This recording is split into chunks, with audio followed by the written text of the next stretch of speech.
Satan ne va pas attendre ton invitation pour venir t'attaquer ou attaquer ton mariage.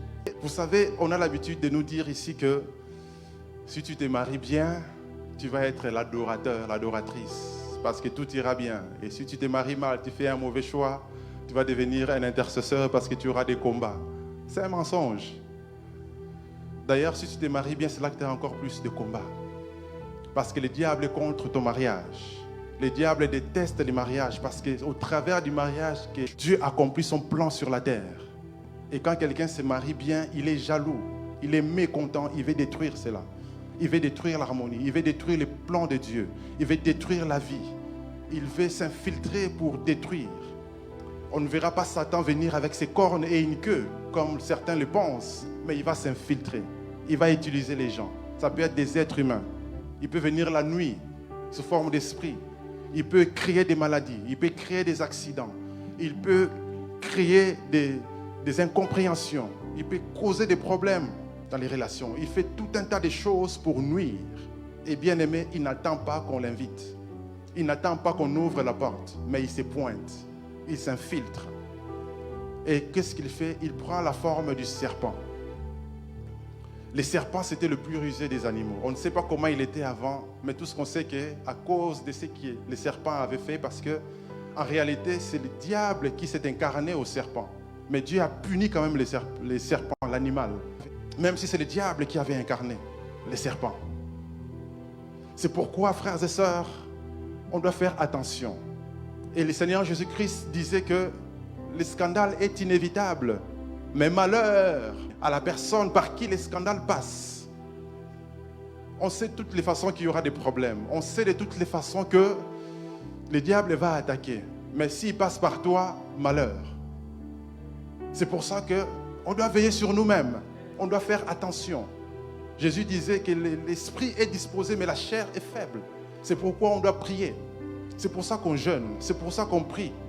Pour que Dieu puisse nous garder. On sait que Dieu nous protège de toutes les façons, mais on doit prier. Parce que si on ne prie pas, la chair va prendre le dessus. Imaginez ceux qui étaient dans le jardin d'Éden, dans la perfection. Le diable a pu les tromper. À combler plus forte raison, nous, qui avons cette chair qui a été corrompue, qui avons cette chair qui a hérité des péchés de nos parents. Adam et Ève étaient spirituels. Les mariages exigent la spiritualité. Les mariages exigent qu'on ne voit pas des choses de manière naturelle. Il ne faut pas seulement voir cette personne-là qui m'attaque. Il ne faut pas seulement voir cette femme qui te séduit pour détruire ton mariage. Mais il faut voir au-delà. Parce qu'il y a des conséquences. Mais aussi parce que derrière tout ça, il y a les diables. La ruse, c'est la stratégie. C'est vraiment une sagesse qui consiste à s'infiltrer et à faire des choses calmement, sans que personne ne s'aperçoive. Jusqu'à ce qu'à un moment, les gens s'habituent. Par exemple, si je vais déplacer cette chair pour la mettre là-bas par ruse, qu'est-ce que je vais faire? Si je la prends, je la mets là-bas directement, tout le monde saura, mais pourquoi c'est déplacé? Tout le monde va faire du bruit. Mais si je la bouge d'1 millimètre tous les jours, et qu'on est tous là, ça bouge juste d'1 millimètre, personne ne fera attention. Les lendemains, on bouge ça d'1 millimètre. Ainsi de suite, jusqu'à ce que ça se retrouve là-bas, on sera tellement habitué qu'on ne fera même pas attention. Okay, c'est déjà de l'autre côté. Et c'est ça que le diable fait, les malins. Et c'est ça le système de ce monde. C'est toujours la ruse. La deuxième des choses, nous devons savoir que nous sommes tous susceptibles d'ouvrir la porte à l'ennemi. Nous sommes tous susceptibles de causer notre propre chute. Notre plus grand ennemi est en nous, la chair.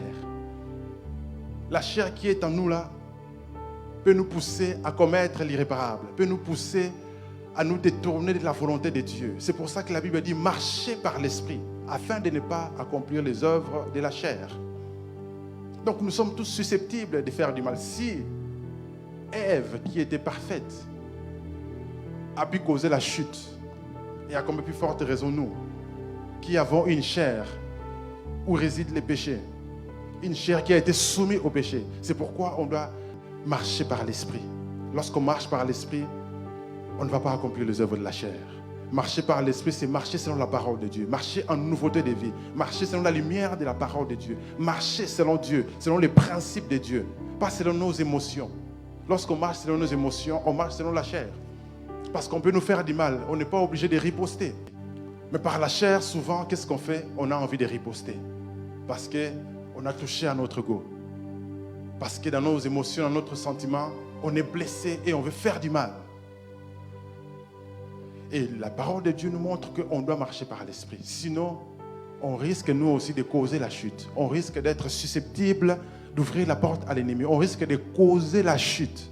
Si Adam a mangé, c'était pour le bien de l'humanité. Parce qu'imaginez, s'il n'avait pas mangé lui aussi, la seule solution pour Dieu serait de détruire Ève et de créer une autre Ève. Or, Adam, en tant qu'homme qui marchait dans l'harmonie, il ne voulait pas laisser sa femme être détruite. Il fallait qu'il conçoive, il fallait qu'il cautionne la faute. Il fallait qu'il prenne la responsabilité. Il fallait que la faute soit imputée à lui et non à la femme. Voilà pourquoi il mange lui aussi, pour que lui soit puni à la place de la femme. Et ça, c'est l'image de Christ qui avait pris notre place à la croix. Parce qu'à la croix, nous, on méritait la punition. Mais la Bible a dit que la punition qu'on méritait a été imputée à Christ, qui a pris notre place. C'est ce qu'Adam a fait en mangeant lui aussi. Et c'est pourquoi on dit qu'Adam a échoué. On ne parle plus d'Ève. On dit Adam a échoué. Le premier Adam a échoué. Et Christ est venu comme le second, comme esprit vivifiant pour nous sauver, pour nous racheter. Dans chaque mariage, Dieu a des promesses. Dieu a un plan. Le rôle de l'homme, c'est d'être le leader. Et il faut avoir la vision. À un leader, on lui demande la vision. Il faut qu'il ait la vision, la direction. C'est pour ça que, jeune fille, lorsqu'un homme te propose en mariage, il faut lui poser la question. Quel est le but de ce mariage? Pourquoi on veut se marier? C'est pour aller où? Quelle est la destination? C'est quoi la vision? Parce que s'il n'a pas de vision, vous n'irez nulle part. S'il n'a pas une vision, vous n'irez nulle part. Vous allez simplement vivre au jour le jour et faire ce que tout le monde fait. Le serpent est venu parler à Ève parce que le serpent a remarqué que Ève regardait cet arbre de la connaissance du bien et du mal. Elle était curieuse, elle regardait cela, elle admirait cet arbre. Elle savait qu'elle ne pouvait pas toucher, elle savait qu'elle ne pouvait pas manger, mais elle regardait, elle convoitait cela. Et ça, c'était une ouverture que l'ennemi a utilisée. Il faut savoir que on se connaît. C'est important de se connaître. Là où tu es faible, c'est là que l'ennemi viendra. Nous héritons tous des tares de nos parents. Si tu connais l'histoire de ta famille, tu vois ce qui se passe. Les tantes ne se marient pas, ou encore les tantes, il y a des familles où voilà, elles ne se marient pas officiellement, mais elles sont toujours des deuxièmes, des troisièmes bureaux, des tiroirs, etc. Et ça, quand tu vois ça, tu sais que si tu ne pries pas, si tu ne te prends pas au sérieux, c'est ce qui va t'arriver. Et donc, il faut prier pour détruire cette influence négative. Et il faut être conscient de ne pas tomber dans les mêmes pièges. Parfois, c'est par ruse. L'homme va t'aborder, mais il ne dit pas qu'il est déjà marié. Il enlève sa bague, il met dans la poche. Et toi, tu ne sais pas. Il vient même se présenter à la famille sans dire qu'il est déjà marié. Et c'est plus tard, tu te retrouves 5e bureau. Ah! Qui est le gars, quand il dit qu'il voyage en mission là, il va dans sa famille. Et les autres femmes savent aussi qu'il voyage beaucoup, il est très occupé. Donc il ne faut pas les déranger. Or, il va chez les femmes. Et il fait les tours à chaque fois. Et il sait jongler, il a vraiment un agenda bien chargé. Et c'est plusieurs années pour l'attraper. Il faut comprendre que dans la vie, ce n'est pas toujours notre sagesse qui compte, notre intelligence qui compte. Parce que parfois, on va compter sur notre intelligence. En disant que j'ai étudié, j'ai prié, j'ai fait les bons choix, donc tout va aller. Ce n'est pas forcément le cas. Ce n'est pas toujours le cas. Rien n'est prédisposé Adam et Ève à tomber. Ecclésiaste 9:11 dit, j'ai encore vu sous le soleil que la course n'est point aux agiles, ni la guerre aux vaillants, ni le pain aux sages, ni la richesse aux intelligents, ni la faveur aux savants, car tout dépend pour eux des temps et des circonstances. Tu peux faire ton plan en disant que j'ai fait l'étude du marché, j'ai l'argent, il y a telle opportunité, je vais investir dans ça, ça va marcher. Parfois ça échoue, tu ne sais pas pourquoi. C'est pour ça que même quand, humainement parlant, tous les signaux sont ouverts, ça ne veut pas dire forcément que ça va fonctionner. Ce n'est pas toujours les hommes les plus intelligents ou les femmes les plus intelligentes qui réussissent dans la vie. Parfois, quelqu'un n'a pas fait d'études. Parfois, quelqu'un Il n'a même pas de vision. Mais tout à coup, il réussit dans tout ce qu'il fait en désordre. Tu ne comprends pas pourquoi. Le sage avait vu ça. Il a dit, la course n'est pas toujours aux agiles. Réussir son mariage dépend de Dieu. Ne dépend pas, oh non, moi d'ailleurs, avant de me marier, j'ai été me faire délivrer au Nigeria. J'ai suivi un séminaire par un expert du mariage aux États-Unis. Tout va très bien. On a été bien encadré. Ça va réussir. Pas forcément. C'est bien de faire tout ça. Il faut se préparer. C'est important. C'est sérieux. Mais dans tout ça, il ne faut pas compter sur tout ce que tu as fait comme préparation. Compte sur Dieu. Parce qu'on est tous susceptibles de tomber. On est tous susceptibles de ne pas accomplir les plans de Dieu parce que le diable a su trouver. Le diable est patient. Il peut être là en train de t'étudier pendant des années. Jusqu'à ce qu'un jour, il sait que là, je dois l'attaquer. Boum, au moment opportun. Quelles que soient les conséquences, il faut savoir qu'il y a une restauration que Dieu a prévue. Et heureusement que la restauration existe. Ça veut dire que ce n'est pas une excuse pour nous pousser à pécher. Non, loin de là.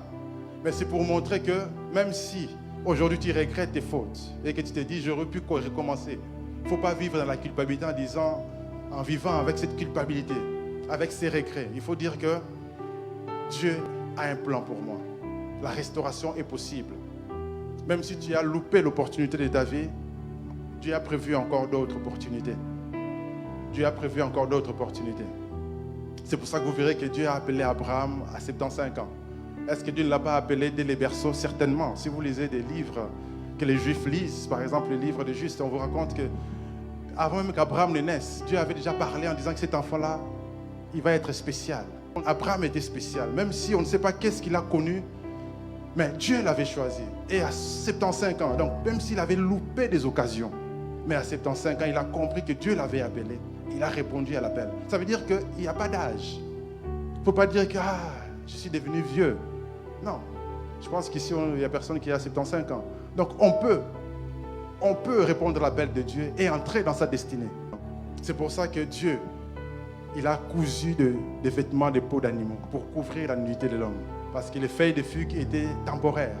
Mais avec les vêtements en peau d'animal, c'était des vêtements un peu durables. Pour nous montrer déjà les sacrifices qui devaient servir pour le salut de l'humanité. Pour nous montrer déjà la solution que Dieu avait prévue pour sauver l'humanité. Pour nous montrer la solution de Dieu. Ça veut dire que dans chaque mariage, Dieu a la solution. Dieu a la solution. Et regardez ce que j'aime avec Adam. Lorsqu'ils sont sortis du jardin d'Éden, il n'a pas dit à Ève, prends ta route, moi aussi je vais vivre ma vie, tu m'as fait sortir du jardin d'Éden, c'est à cause de toi. Non. Et il m'a dit qu'il a pris sa femme, il a donné le nom de Ève, la vivante. C'est prophétique. Il n'a pas dit la meurtrière, il n'a pas dit la sorcière, comme certains accusent leurs femmes de sorcières. Non, il a dit la vivante. Pourquoi? Parce que Adam voyait déjà la solution de Dieu. Adam était un homme parfait qui pouvait pardonner, même s'il avait chuté, mais il pouvait pardonner et recommencer encore, et continuer à aimer son épouse. Il n'a pas divorcé, il n'a pas chassé sa femme. Mais plus loin, quand vous lisez chapitre 4, la Bible dit Adam connut sa femme, Ève, et ils ont eu un enfant, Caïn, ensuite Abel, etc. Pour montrer que Adam était modèle. Il a échoué, certes, mais il a connu une grande chute. Personne n'a connu une chute comme Adam. Il vivait dans les paradis. Ce que nous vivons ici sur la terre, c'est rien. Mais même en sortant de là, il arrive à pardonner et à restaurer sa femme, à estimer sa femme, à valoriser sa femme. Et ça, c'est un exemple qu'on doit suivre.